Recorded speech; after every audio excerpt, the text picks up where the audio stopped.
மேடை பேச்சு நிகழ்ச்சிக்கு உங்களை வரவேற்கும் நான் மனோஜ். குழந்தைகளிலிருந்து பெரியவங்க வரைக்கும் என் குழந்தைகளுடைய பேச்சாகட்டும், உலகமே எதிர்பார்த்து காத்திருக்கக்கூடிய இந்த அமெரிக்க அதிபர் தேர்தலில் போட்டியிடக்கூடிய வேட்பாளர்களுடைய அந்த தேர்தல் பிரச்சாரமாகட்டும், இந்த மாதிரியான பல பேச்சுக்களும் மக்கள் மத்தியில் ரொம்பவே சுவாரஸ்யத்தை தூண்டிவிட்டிருக்கு அப்படின்னு தான் சொல்ல முடியும். அப்படிப்பட்ட பேச்சுக்கள்னால பல இடங்களில், பல நேரங்களில், பல சமயங்களில் நன்மைகளும் ஏற்பட்டிருக்கு. சில சமயங்களில் சண்டை சச்சரவுகளும் பல சர்ச்சைகளும் ஏற்பட்டிருக்கு. அப்படிப்பட்ட பேச்சு இன்னைக்கு வரைக்கும் மக்கள் மத்தியில் சுவாரஸ்யம் குறையாமல் இருக்கிறதுக்கு மிக முக்கியமான காரணமே அந்த பேச்சோட ஸ்திரத்தன்மை தான். அப்படிப்பட்ட பல பேச்சுக்களையும் இன்னைக்கு நம்மளுடைய மேடை பேச்சு நிகழ்ச்சியில் பார்க்க போகிறோம். குறிப்பாக நம்ம பார்க்க போகிற முதல் பேச்சு யாரோடது அப்படின்னா, அம்பேத்கரனுடைய தேசிய கருத்தரங்கத்தில் கலந்து கொண்டு பேசின திரைப்பட இயக்குனர் ப. ரஞ்சித்தினுடைய பேச்சு தான் முதல்ல இன்னைக்கு பார்க்க போகிறோம். குறிப்பாக இந்த சாதி ஒழிப்பு, தீண்டாமை, இந்த மாதிரியான பல விஷயங்களையும் ஒரு திரைத்துறையை சார்ந்தவராக மட்டும் இல்லாமல் ஒரு பொது மனிதராக தான் கலந்து கொண்ட அந்த கருத்தரங்கத்தில் ப. ரஞ்சித் பேசியிருந்தார். அவருடைய மேடை பேச்சு இப்போ நம்ம பார்க்கலாம். தலைவர்களை மட்டும் விட்டுருங்க, நம்மலாம் எப்படி இருக்கிறோம்னு மட்டும் பேசுகிறேன். வேலை செய்கிறப்போ நம்ம எல்லாமே ஒன்றா இருக்கிறோம், பேருந்தில் போகிறப்போ ஒன்றா போகிறோம், கோயில்களை கூடுறப்போ ஒன்றா கூடுறோம், திரையர்களை கூடுறப்போ ஒன்றா கூடுறோம். இந்த எல்லா பொது இடங்களிலும் ஒன்றா கூடுகிற நாம கோயில் சடங்குகளிலையும் குடும்ப நிகழ்வுகளிலும் உருவன்முறை குடுக்கல் வாங்கலையும் நம்முடைய சாதி ஏன் அவ்வளோ ஸ்ட்ராங்காக இருக்குதுன்னு நம்ம பேசணும். நம்முடைய சடங்குகள் வழியா தொடர்ந்து நம்முடைய சாதிகள் மீள் உருவாக்கம் செய்யப்பட்டுட்டே இருக்கு. நம்முடைய சடங்கை நம்ம முதல்ல ஒழிச்சாகணும். குடும்ப நிறுவனத்தை ஒழிச்சாகணும்.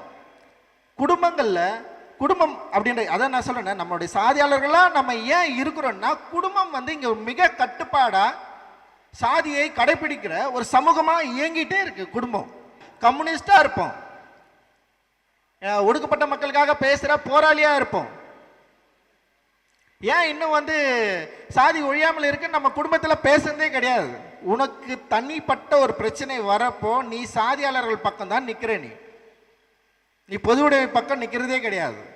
நீ கம்யூனிஸ்டா இருந்தா கூட அந்த இடத்துல நீ என்ன நினைக்கிறன்னா பொதுவுடைமையாதே இல்லை, நீ அந்த இடத்துல டிக்ளேர் பண்ற எனக்கு சாதி தான் முக்கியம், சாதி பக்கம் போய் நிற்கிற நீ. அப்ப எப்படி சாதி ஒழியும்?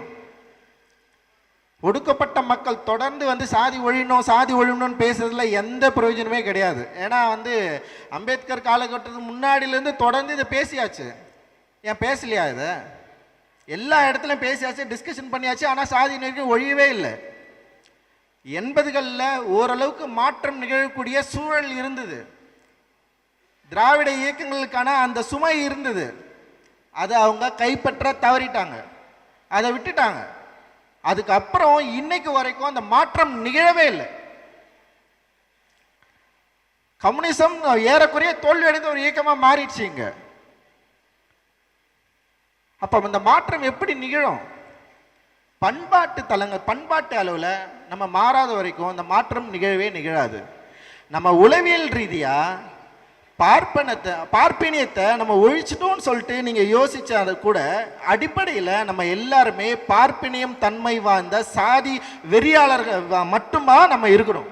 நீ உன் கண்ணாடி முன்னாடி போய் நில்லு, உங்ககிட்ட நீ கேள்வி கேளு.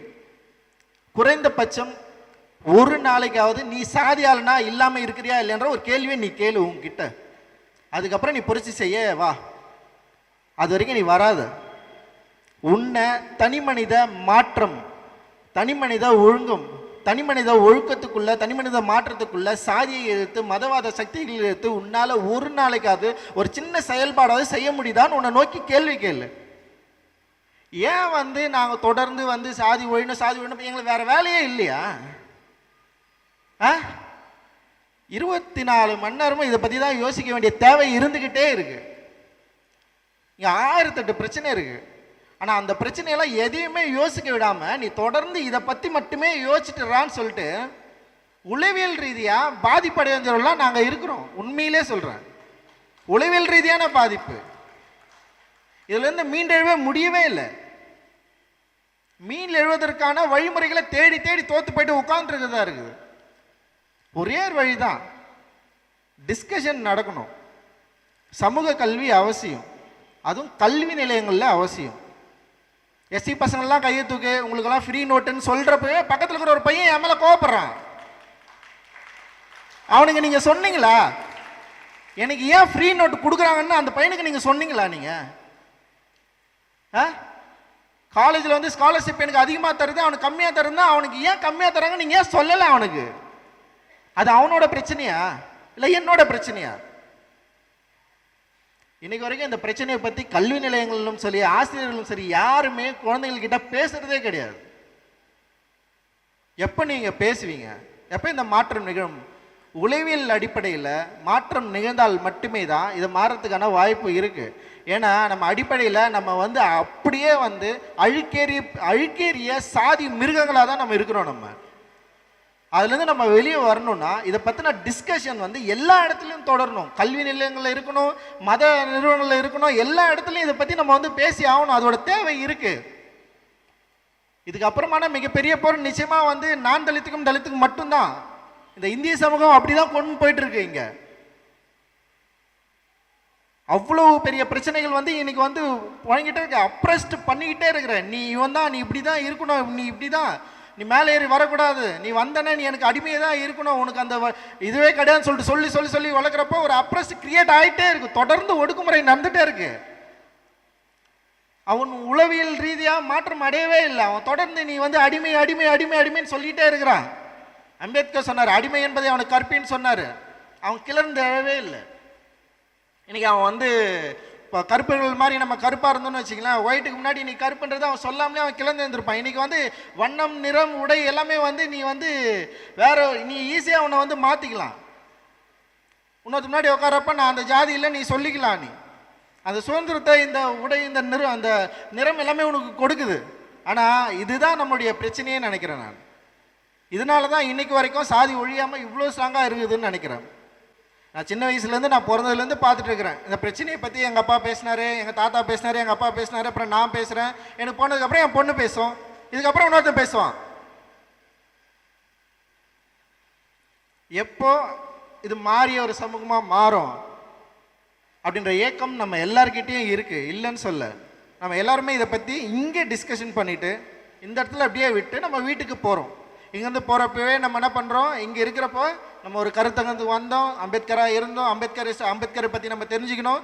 இதை முதல்ல நம்ம வந்து வாட்ஸ்அப்பில் போடுவோம், அப்புறம் வந்து ஃபேஸ்புக்கில் போடுவோம், அப்புறம் வீட்டுக்குள்ளே போவோம், ஊர் சாதி தெருக்குள்ளே போவோம், சாதி வீட்டுக்குள்ளே உட்காருவோம், நான் சாதின்னு சொல்லிட்டு சொல்லிப்போம். அப்புறம் வீட்டிலேருந்து வேலைக்கு வரப்போ வாடா நம்மலாம் ஒன்றுடா, வர்க்க ரீதியாக நம்ம இதெல்லாம் தொழிலாளர்கள்டா, நம்மலாம் வந்து ஸ்டூடெண்ட்ரா அப்படின்னு சொல்லிட்டு ஒரு பொது போர்வைக்குள்ளே நம்ம வந்து நுழைஞ்சிப்போம். அப்போ நம்ம இடையே மாற்றங்கள் நிகழவே இல்லை அப்படின்றத நீங்கள் இதை மனசில் வச்சுக்கோங்க அப்படின்றது தான் என்னுடைய வந்து ஒரு கேள்வி. இந்த கேள்வியை உங்ககிட்ட இருந்து கேளுங்க, மாற்றத்தை உங்களிடமிருந்து ஆரம்பிங்க. மாற்றங்கள் பண்பாடு அளவில் இங்கே பண்பாட்டு அளவில் மாற்றங்கள் நிகழவே இல்லை. நம்முடைய குழுக்கள் எல்லாமே வந்து என்னன்னா வெறும் கொள்கைவாத குழுக்களாகவே இருக்குது. அடிப்படை மக்களை மாவோ சொல்றாரு, உன்னுடைய பிரச்சனை மக்களுக்கானதுனா நீ மக்கள்கிட்ட போன்றாரு. இங்க மக்கள்கிட்ட யாருமே போறதே கிடையாது, மக்களுடைய பிரச்சனை பத்தி யாரும் பேசுறதே கிடையாது. ஒரு நிறுவனப்படுத்தப்பட்ட ஒரு மாதிரி வெளிப்படையா தெரிகிற சில கொள்கை அடிப்படையில் நம்ம பேசிக்கிட்டே இருக்கிறோம் தொடர்ந்து. ஏன்னா சாதிய வெறி வந்து சாதியமான மிகப்பெரிய பூசல் அதிகமாக இருக்கிற மாவட்டங்களில் திருநெல்வேலி, கொங்கு மண்டலம், அப்புறம் மதுரை, இது வந்து அதிகமாக சொல்லப்படுற இடங்கள்ல இருந்து நம்ம பேசிட்டு இருக்கிறோம். நம்ம ஏன் இங்கே மனிதர்களே இல்லையா? நம்ம எல்லாருமே அப்போ வந்து ஏதோ ஒரு பொதுத்தன்மை அடிப்படையில் ஒன்று சேர்றோம். நம்மளுக்குள்ள ஏதோ ஒரு இடத்துல விட்டு கொடுத்தல் இருக்குது. பேருந்தில் போகிறப்ப வயசானவரை பார்க்குறப்ப எழுந்து நிற்கிறோம், நீங்கள் உட்காருங்கன்னு சொல்கிறோம். அவர் என்ன ஜாதின்னு நம்ம கேட்குறோமா? கேட்குறதே இல்லையே. ட்ரெயினில் போகிறப்ப யாராவது வந்து இடம்னா விட்டு கொடுக்குறோம், அங்கே சாதி நம்ம கேட்குறதே இல்லை. அப்போ இங்கே எல்லாம் இல்லாத சாதி நம்முடைய தெருக்களிலும் வீடுகளிலும் நம்முடைய உறவின் முறைகளிலும் நம்முடைய குடும்பத்திலும் அவ்வளவு ஸ்ட்ராங்காக இருக்குதுன்னா அப்போ அதை தான் நம்ம ஃபஸ்ட்டு ஒழிக்கணும். அங்கே தான் நம்ம டிஸ்கஷன் பண்ணணும், அங்கே தான் நம்ம பேசணும். அங்கே பேசுறதே கிடையாது. நம்ம எப்போ பேச போகிறோம்? அங்கே வேற வழியே கிடையாது. அங்கே பேசினா மட்டுமே தான் அந்த சாதியை ஒழிக்க முடியும். சாதியினால சம்பந்தப்பட்ட என்ன சொல்றது பலனை அனுபவிக்கிறீங்க, நிச்சயமா சாதி ஒழிய விட மாட்டாங்க. அது யாரோ குறிப்பிட்ட சிலர் மட்டும்தான், ஒரு ஊருக்குள்ள ஒரு தலைவர் மட்டும்தான் உன்னை உசுப்பிக்கிட்டே இருப்பான். ஆனால் நீ உணர்ச்சி வசப்பட்ட தன்மையில் இருந்தால் உன்னால் உசுப்பவே முடியாது. ஆனால் நீ உணர்ச்சி வசப்பட்ட தன்மையில் இருக்கிற நீ இந்துவாக இருக்கிற. அப்போ இந்துவாக இருக்கிறப்போ இந்துவை அச்சுட்டான்னு சொன்னோடனே நீ இந்த கையெத்துக்கிற, கத்தி தூக்கின்னு ஓடுற. அப்போ நீ இந்துவா உணர்ச்சி வசப்பட்ட தன்மையில் இருக்கிற. நீ ஒரு சாதியாள்னா உணர்ச்சி வசப்பட்ட தன்மையில் இருக்கிற. உன்னை வந்து நீ சொல்லலாம் நான் சாதியே பார்க்கறது இல்லைன்னு சொல்லலாம். ஆனால் நீ அடிப்படையில் சாதியாள்னு தான் இருக்கிற. உன் தெருவில் ஒருத்தனை உன்னை அஷ்டானா சாதி ரீதியாக அஷ்டானா நீ போற நிற்கிற, நீ சண்டை போடுற. அப்போ நீ சாதியாள்னா தானே இருக்கிற. நீ பெண்களோட ரோல் ரொம்ப முக்கியமானது குடும்பங்களில். நீங்கள் இதை வந்து செஞ்சே ஆகணும், வேறு வழியே கிடையாது. உங்களால் மட்டுமே தான் மிகப்பெரிய மாற்றத்தை இங்கே கிரியேட் பண்ணவே முடியும். நீங்கள் பாலூட்டி வளர்க்குற மாதிரி தான் வந்து சாதியை எதிர்ப்பு கருத்துக்களை நீங்கள் குழந்தைங்கிட்ட சொல்லி வளர்க்கணும். பெரியவங்க கிட்ட மரியாதையாக இருன்னு நீங்கள் சொல்லி தரீங்களா குழந்தைகிட்ட? அந்த பெரியவங்க கிட்ட மரியாதை சொல்லுன்னு சொல்கிற அதோ வார்த்தையோட சேர்த்து சாதியை நீ பார்க்காதன்னு சொல்லுங்க. சாதி ரீதியான பிரச்சனைகள் இவ்வளோ இருக்குது, இவ்வளோ பிளவு இருக்குது, இவ்வளோ பிரச்சனை இருக்குது, இதை நம்ம வந்து ஒழிச்சாகணுன்ற கடமை உங்களுக்கு இருக்குது. சில நாட்களுக்கு முன்னதாக சென்னையில் கஷ்மோரா படத்தினுடைய இசை வெளியீட்டு விழா நடந்தது. அதில் கலந்து கொண்ட அந்த படத்தில் கதாநாயகனாக நடித்த கார்த்திக் பல விஷயங்கள் கஷ்மோரா படத்தை பற்றி சொல்லியிருந்தார், தன்னுடைய நடிப்பு அனுபவங்களை பற்றியும் சொல்லியிருந்தார். அது மட்டும் இல்லாமல் இந்த கஷ்மோரா படத்தில் தன்னோடு சேர்ந்து நடித்த தன்னுடைய சக கலைஞர்களை பற்றியும் ரொம்பவே பெருமையாக பேசியிருந்தார். என்னென்னலாம் சொல்லியிருக்காரு, யார் யாரை பற்றி அவர் பேசியிருக்காரு, வாங்க பார்க்கலாம். காஷ்மீர் ரொம்ப முக்கியமான படம். அது ஒரு அசரீரி மாதிரி தான் வந்துச்சு, அந்த கதை வந்து சேர்ந்தது. கோகுல் சாரோட படம் இதற்கு தானே ஆசைப்பட்டே பாலகுமாரை பார்த்துட்டு ரொம்ப பிடிச்சிருந்தது. நல்ல டைரக்டர்ஸ் எப்பவுமே நம்ம தேடிக்கிட்டே இருப்போம். அதில் வந்து ஒரு 4 டிஃப்ரெண்ட் கதை இருக்குது. அதில் அவ்வளோ வெரைட்டியான கதாபாத்திரங்கள் இருக்குது. எல்லா விஷயங்களையும் அவ்வளோ அழகாக ஹேண்டில் பண்ணி எல்லா கதைகளும் கரெக்டாக முழுமையடையும் ஒரு இடத்துல. விஜய் சேதுபதிட்டு வாங்கின பெர்ஃபார்மன்ஸ் ஆகட்டும், இல்லை அதில் இருக்கிற ஒவ்வொரு சின்ன சின்ன கேரக்டர்கிட்டையும் பெர்ஃபார்மன்ஸ் வாங்கினது வந்து எனக்கு ரொம்ப ரொம்ப பிடிச்சிருந்தது. இவரோட கண்டிப்பாக ஒர்க் பண்ணணும் அப்படின்னு டிசைட் பண்ணியிருந்தேன். அப்போ தான் அவர் மீட் பண்ணேன். எனக்கு பேய் கதை பிடிக்குன்னு நிறைய பேருக்கு தெரியும், அவருக்கும் தெரிஞ்சிருச்சு. உங்களுக்கு நான் பேய் கதையை சொல்கிறேன்னு சொல்லிட்டு ஒரு கேரக்டர் பற்றி சொன்னார், நடிச்சு காமிச்சார். ஐயோ இந்த மாதிரினால நடிக்க முடியாதுங்க, ரொம்ப கஷ்டங்கன்னு பயம் வந்துருச்சு எனக்கு. பட் அந்த கேரக்டர் பயங்கர இன்ட்ரெஸ்டிங்காக இருந்துச்சு. அதுக்கப்புறம் இன்னொரு கேரக்டர் சொன்னார், அது இன்னும் எக்ஸைட்டிங்காக இருந்துச்சு. பட் கதை கேட்டு முடிக்கிறப்ப நல்ல ஒரு சின்ன குழந்தைங்கலாம் உட்காந்து கதை சொன்னால் உட்காந்து கேட்டுக்கல நைட்டில். அதே கதையை நம்ம 10 நாள் சொன்னாலும் கேட்பாங்க. அந்தளவுக்கு இன்ட்ரெஸ்டிங்காக ஜாலியாக கேட்குற மாதிரி ஒரு கதை. அந்த கதை கேட்டதுக்கப்புறமா வந்து பெரிய செலவாகும்னு தெரிஞ்சுது. நான் பிரபு பிரகாஷ் தான் கூப்பிட்டு கேட்டேன், என்னப்பா இந்த படம் எடுக்கலாமா அப்படின்னு கேட்டேன். ஏன்னா சின்ன விஷயம் கிடையாது, இது ஒரு பெரிய ரிஸ்க்கான விஷயம். பட் எடுக்க முடியுமா அப்படின்னு கேட்டேன். பிரபு பிரகாஷ் 2 பேருக்குமே வந்து பிளானிங் அண்டு டிசிப்ளின் ரொம்ப ரொம்ப முக்கியம்னு நினைப்பாங்க. ப்ரொடக்ஷனுங்கிறது ஒரு ப்ரொடியூசர்னா வெறும் காசை கொண்டு வந்து போட்டு அந்த படத்தை வந்து ரிலீஸ் பண்ணால் போதுங்கிற விஷயம் கிடையாது. அதில் பிளானிங் நிறையா விஷயம் தேவைப்படுது. கரெக்டாக பிளான் பண்ணால் தான் நம்ம நினச்சதை ஸ்க்ரீனில் கொண்டு வர முடியும். ஸோ பிளானிங் ரொம்ப ரொம்ப முக்கியம்.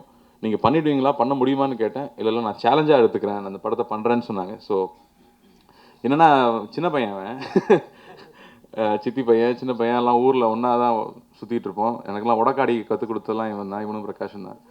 ஸோ இந்த பையனை கூப்பிட்டு இவ்வளோ பெரிய படத்தை கொடுக்குறோம். எனக்கு வந்து ரொம்ப சந்தோஷமாக இருந்தது. அவன் பண்ணிவிடுவேன்னு கான்ஃபிடண்ட்டாக சொன்னான். எனக்கும் ஃபுல் கான்ஃபிடன்ஸ் இருந்தது, நிச்சயமாக பண்ணிவிடுவாங்க நம்பிக்கை இருந்துச்சு.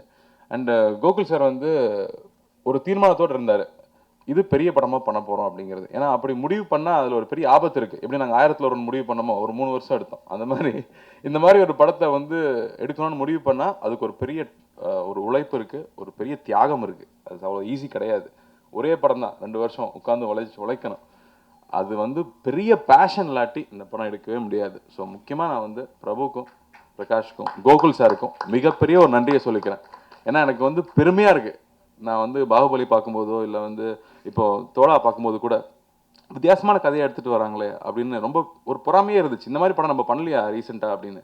ஸோ அது வந்து அந்த பொறாமை போகிற மாதிரி இப்போ இந்த ட்ரெய்லர் பார்க்குறப்போ எனக்கு ரொம்ப சந்தோஷமாக இருக்கு. நான் ஷூட்டிங்லேருந்து வந்து இப்போ தான் ஃபஸ்ட் டைம் பார்க்குறேன். ரொம்ப ரொம்ப பெருமையாக இருக்குது. ஸோ ஃபஸ்ட்டு உங்கள் 2 பேருக்கு நான் நன்றி சொல்லிக்கிறேன். ஏன்னா அந்த உழைப்பு வந்து 2 வருஷங்கிறது சாதாரண விஷயம் இல்லை. அண்டு இந்த மாதிரி ஒரு படம் எடுக்கணும்னு நினச்சதுக்கப்புறமா வந்து எந்த வகை காம்ப்ரமைஸும் பண்ணிக்காமல் நம்மளே புஷ் பண்ணிக்கிறது ரொம்ப அவசியமாக இருக்குது. இந்த அளவுக்கு இருக்கு, நல்லா இருக்கே அப்படின்னு சொல்லி நம்ம விட்டுறலாம். ஆனால் அவர் விடவே மாட்டார். அவர் சொன்னார் இல்லையா, என் கூட ஒர்க் பண்ணுறது அவ்வளோ ஈஸி இல்லைன்னு. அந்த மாதிரி எந்த டிபார்ட்மெண்ட்லையும் காம்ப்ரமைஸ் பண்ணிக்காமல் ஒவ்வொரு விஷயத்திலையும் டீட்டெயிலாக ஒர்க் பண்ண ஆரம்பிச்சிட்டாங்க. முதல்ல இந்த கேரக்டரைசேஷன் இப்படி பண்ண போகிறோன்னா இதுக்கு என்னென்ன விஷயங்கள் தேவை, முதல்ல ராஜ்நாயகல் தான் ஒர்க் பண்ண ஆரம்பிச்சார். அதுக்கப்புறம் காஷ்மீர் ஒர்க் பண்ண ஆரம்பிச்சார். காஷ்மீர் சும்மா நார்மலாக வந்தால் பத்தல சார், அவனுக்கு ஏதாவது ஒரு விஷயம் தேவைப்படுதுன்னு அதுக்கு ஒரு லுக்கு ஒரு போராட்டம்.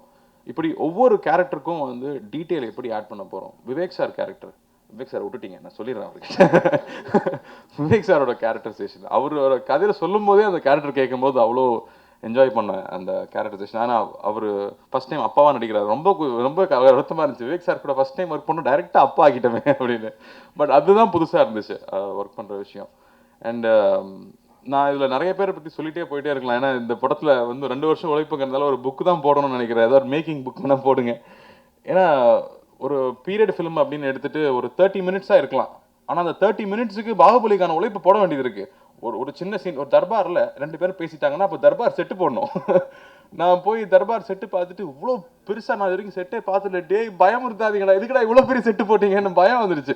ஏன்னா கடைசியில் இது வந்து ஸ்க்ரீனில் வந்து மக்களுக்கு பிடிச்ச அந்த படம் ஓடி அவங்க சேஃப் ஆகணும், எனக்கு அந்த பயம் ஜாஸ்தி. ஸோ எல்லா விஷயத்துலையுமே வந்து நான் கூகுள் சார் என்ன எதிர்பார்த்தனோ அவர் அதில் காம்ப்ரமைஸே பண்ணிக்கல. எனக்கே ஓகேன்னு நினைக்கிறப்ப கூட இது ஓகே தானே அப்படின்னு எனக்கு சாதாரணமாக அப்படி வராது. அதுக்கு மேலே ஒன்று புஷ் பண்ணி அதோட ஒரு பெட்டர் அவுட்புட் எடுத்துகிட்டு வருவாங்க. இந்த மாதிரியான ஒரு தாட் ப்ராசஸ் வந்து கோகுல் சார்கிட்ட ஃபுல்லாக இருந்துச்சு. அது பிரபுகிட்டே இருந்துச்சு. அது மட்டும் இல்லை, டீம் எல்லார்கிட்டையுமே இருந்துச்சு. நான் ஓம் சார்கிட்ட டெய்லி பேசிகிட்டே இருப்பேன். சார் இது வந்து செமையாக இருக்குது சார், எனக்கு வந்து வெறும் கதையாக கேட்க முடியும்போது அந்த கேரக்டர் எப்படி ப்ரெசென்ட் பண்ண போகிறோன்னு நினைக்கிறப்போ அந்த செட்டு போட்டு அந்த காஸ்டியூம் கொடுத்து அந்த லைட் பண்ணி முடிக்கும்போது நமக்கு ஆட்டோமேட்டிக்காக அந்த கேரக்டருக்கான மூடு அவ்வளோ அழகாக கிடைக்கும். ஏற்கனவே வந்து பாகுபலி மாதிரி படம் வந்து மிரட்டிட்டாங்க. ஸோ அந்த கலர் டோன் வரக்கூடாது, அந்த சாயல் வரக்கூடாது, அதுலேருந்து மாறி பண்ணணும். ஒரு ஆர்மர் டிசைன்லேருந்து அந்த ஆர்மர் இருக்கணும், அந்த ஆர்மர் டிசைன் நல்லா ஸ்க்ரீனில் தெரியணும். அதுக்கான ஒர்க்கு வந்து சான்ஸே இல்லை. பட் இத்தனை அவுட்புட்டு நீங்கள் சொல்கிறது வந்து பாகுபலி அளவுக்கு பட்ஜெட் எங்கள்கிட்ட கிடையாது. நாங்கள் கொஞ்சம் ஏழைங்க தான். அதாவது ஒரு மோஷன் கேப்சர் இருந்ததுன்னா ஒரு சீனை ஒரு நாள் எடுத்து முடிச்சிருக்க முடியும். ஆனால் மோஷன் கேப்சர் இல்லாதனால ஓம் சார் ட்ராலிலேயே அந்த சீன் எடுத்தார். அதாவது ஒரு சவுண்ட் ரெக்கார்ட் பண்ணி போட்டு அதை ப்ளே பண்ணி எல்லா ஆக்டர்ஸும் அதே டைமிங்கில் 4 தடவை 5 தடவை நடிக்கணும். அது சாதாரண விஷயம் இல்லை. அது இல்லாமல் அவங்க ட்ராலி தள்ளுறவங்களும் சரி, அவர் ஃபோக்கஸ் பண்ணுறவங்களும் சரி, நம்ம வந்து அழகாக ஒரு படத்தை வந்து ஒரு செகண்ட் இப்படி பார்த்துட்டு போயிடும். அதுக்கு பின்னாடி இருக்கிற உழைப்பு வந்து நான் உட்காந்து பார்த்துட்டே இருந்தேன். என்னோட வேலை ஒன்றுமே இல்லை இதில், இந்த படத்தில் இது உங்களோட ஒர்க்கு தான். இது அவர் சொன்ன மாதிரி என்னை ஃப்ரெண்டில் வச்சுக்கிட்டு எனக்கு பொம்மை வேணும், எனக்கு சாயம் பூசி அவங்க அளவு பார்த்துக்கிட்டாங்க. ஸோ இருக்கிற பட்ஜெட்குள்ளே இந்த அவுட்புட் கொண்டு வரணுங்கும் போது எனக்கு நம்ம ஊர் நம்ம டீம்ங்கிறதுல எனக்கு மிகப்பெரிய பெருமையாக இருக்குது. அது ஒவ்வொரு டிபார்ட்மெண்ட்லையும் சரி அவ்வளோ சந்தோஷமாக இருந்தது. ஆர்ட் டிபார்ட்மெண்ட் ஒர்க்லாம் நான் வந்து அப்பா படங்கள் பார்க்கும்போது கேபி நாகராஜன் ஏபி நாகராஜன் படங்கள் பார்க்குறப்போ ஒரு ஒரு முருகர் காமிப்பாங்க, முருகரோட வீடுன்னு காட்டுவாங்க. அது நம்பகத்தன்மையோடு இருக்கும், அவ்வளோ டீட்டெயில் இருக்கும். அந்த மாதிரியான ஒர்க் பண்ணிட்டு இருந்தவங்களாம் இன்னைக்கு இல்லை. ஒரு சாதாரண ஒரு லெதர் ஷூ வந்து ஸ்பெஷலாக செய்யணும்னு சொன்னால் அந்த காலத்தில் பண்ண மாதிரி ஷூ செய்யறதுக்கு இன்னைக்கு ஆள் இல்லை. ஏன்னா அந்த மாதிரி படங்கள் எடுக்காததுனால அந்த தலைமுறையே போயிடுச்சு. இன்னைக்கு 84 வயசில் ஒருத்தர் இருக்கார், அவர் மட்டும்தான் ஒரு லெதர் ஷூ பண்ணி தர முடியுது, அதை போட்டுட்டு ஓட முடியுது, ஃபைட் பண்ண முடியுது. மற்றவங்க பண்ணுறதெல்லாம் காலை இறுக்கி பிடிச்சிக்கும், ஒன்றும் பண்ண முடியாது.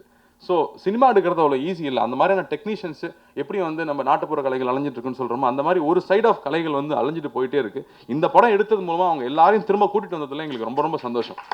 எல்லாரும் அன்றைக்கி போய் பார்த்தா ஒரு பிளாஸ்டர் ஆஃப் பாரிஸ் ஒர்க் பண்ணுறவங்க அத்தனை பேரும் வயசானவங்களா இருக்காங்க. அவங்களுக்கு தான் அந்த விஷயம் தெரியுது. ஒரு ஜெம்ஸ் ஒட்டியிருக்காங்க, ஒரு படிக்கட்டு எடுத்துகிட்டு போனால் அதில் ஃபுல்லாக யானை இருக்குது. யானையில் ஒரு டீட்டெயில் பார்த்தீங்கன்னா அந்த யானையோட வாழை ஒரு யானை பிடிச்சிக்கிட்டு இருக்கும், அதில் ஃப்ரண்ட்டில் இருக்கிற யானை வேறு மாதிரி இருக்கும், அதுக்கு அடுத்த யானை மாறிட்டு இருக்கும். ஸோ டீட்டெயில், ஒரு பில்லரில் இருக்கிற டீட்டெயில், ஒரு ஆசனம், ஒரு சிம்மாசனத்தில் இருக்கிற டீட்டெயில், ஃபுல் படம் எடுத்தால் கூட இதே செலவு தான் பண்ணி ஆகணும். அவர் 30 நிமிஷம் எழுதிட்டாரு, அதுதான் பிரச்சனை.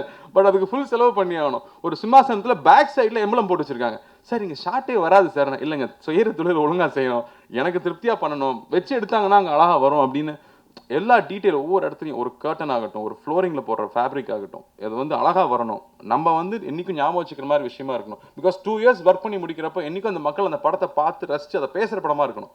அப்பா எப்போ ட்ரை பண்ணாங்கப்பா அப்படின்னு இல்லாமல் அந்த படம் மாதிரி பண்ணணுங்கிறதுக்காக உழைப்பு இருக்கு இல்லையா, அதுக்கு ஹேட்ஸ் ஆஃப்.